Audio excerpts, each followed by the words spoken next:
ஐயவங்க கிட்ட 100 ரூபாய் இருக்கு. அது உங்க குடும்பத்திலயும் கேக்குறாங்க, தொகுதி மக்களும் கேக்குறாங்க. நீங்க யார்கிட்டங்க ஐயா கொடுப்பீங்க? இதுல என்னமா சந்தேகம்? வணக்கம் நண்பா, நான் உங்கள் ஜான் ஜேடி. இவங்க கேட்ட அந்த கேள்வி அந்த 100 ரூபாய் யாருக்கு நீங்க செலவு பண்ணுவீங்க? சோ அவர் என்ன பதில் சொன்னாரு அப்படின்னு பாக்குறதுக்கு முன்னாடி ஃபர்ஸ்ட் நான் உங்களுக்கு ஒரு கேள்வி கேட்கறேன். அதாவது இந்த 100 ரூபாய் நீங்களா இருந்தா யாருக்கு செலவு பண்ணிருப்பீங்க, யாருக்கு செலவு பண்ணுவீங்க, எதுக்கு செலவு பண்ணுவீங்க அப்படின்றது மறக்காம கமெண்ட் பண்ணுங்க. சோ அவர் அவங்க கிட்ட உங்ககிட்ட அந்த கேள்வி அந்த 100 ரூபாய். சோ அந்த 100 ரூபான்றது தவிர்த்து வேற ஏதாவது ஒரு 1000 அந்த மாதிரி கேட்டிருக்கலாம்.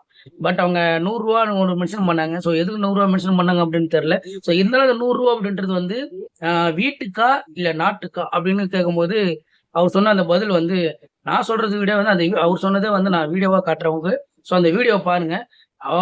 அவர் என்ன சொன்னாரு, அது நீங்க எப்படி ஏத்துக்கிறீங்க அப்படின்றத மறக்காம கமெண்ட் பண்ணுங்க. அந்த 100 ரூபா இருந்தா நீங்க யாருக்கு செலவு பண்றது கமெண்ட் பண்ணுங்க. முடிஞ்சா என் சேனலை ஃபாலோ பண்ணிக்கோங்க. இதுல என்னமா சந்தேகம்? தொகுதி மக்களுக்கு தான் கொடுப்பேன். குடும்பம் அப்புறம் தானே பார்க்க முடியும். தொகுதி மக்கள் தானே பார்க்கணும் ஃபர்ஸ்ட். ஒரு 100 ரூபாயை கையில வச்சுக்கிட்டு தொகுதி மக்களா குடும்பமானா தொகுதி மக்கள் தான்.